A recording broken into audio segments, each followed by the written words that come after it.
আসসালামু আলাইকুম রহমতুল্লাহ বরকাতু।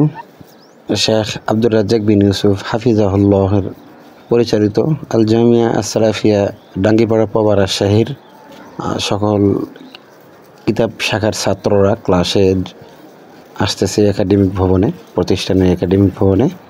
তো দীর্ঘ 5-6 দিন বন্ধর পরে আবারও আমাদের ক্লাসগুলো পুনরায় শুরু হয়ে গিয়েছে।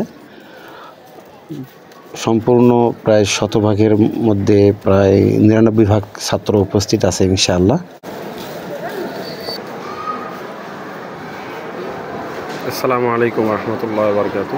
এটা হলো আল জামিয়া সালাফিয়ার একাডেমিক ভবন।